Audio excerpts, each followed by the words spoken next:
C'est au cours d'une audience accordée à l'ambassadeur des États-Unis au Cameroun que le président Paul Biya a dit au revoir aux diplomates américains arrivés en fin de séjour dans le pays. L'information a été rendue publique sur le site officiel de la présidence de la République du Cameroun. Paul Biya et Peter Henry Byron ont profité pour revisiter les principaux axes des relations bilatérales entre leurs deux pays pendant ces 3 dernières années de service sur le territoire camerounais.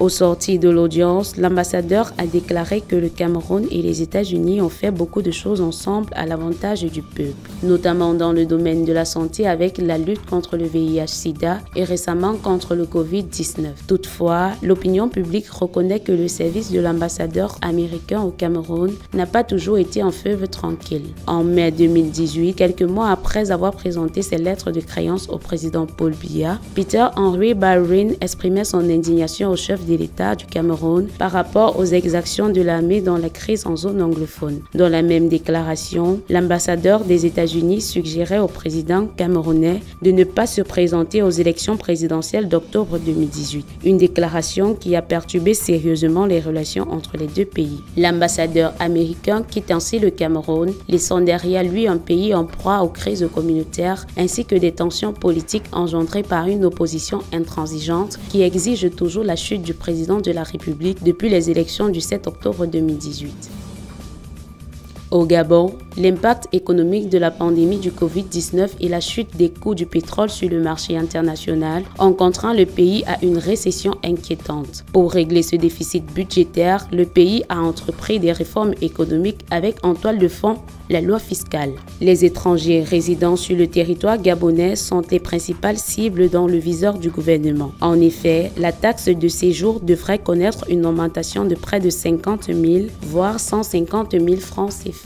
De nombreux étrangers africains qui mènent leurs activités au Gabon crient déjà à l'injustice car plusieurs d'entre eux ont vu leur business ralenti par le confinement lié au Covid-19. La loi en question s'annonce comme un coup fatal pour ces étrangers majoritairement actifs dans le commerce et les petits métiers. Pour l'instant, la révision a été validée au Conseil des ministres. Il reste maintenant au Parlement de l'approuver. Au Mali, après une fin de semaine marquée par des troubles violents à Bamako, les leaders de l'opposition au président malien Ibrahim Boubacar Keïta, arrêtés ces derniers jours, ont été libérés lundi 13 juillet 2020. Cette libération s'est faite suite à la déclaration de l'imam Mamoudiko appelant ses partisans au calme après 2 jours de manifestations orchestrées par le mouvement du Saint-Juin ayant fait 11 morts et 124 blessés. Je demande encore une fois à la jeunesse malienne de faire preuve de retenue et de calme. Nous pouvons vraiment trouver et obtenir tout ce que nous cherchons dans la patience, dans les bonnes manières, évitant toutes sortes de violences. C'est par ces mots que le chef de l'opposition a interpellé les manifestants à baisser le rythme. Même après cet appel, nous notons que la situation reste tendue à Bamako, la capitale du pays.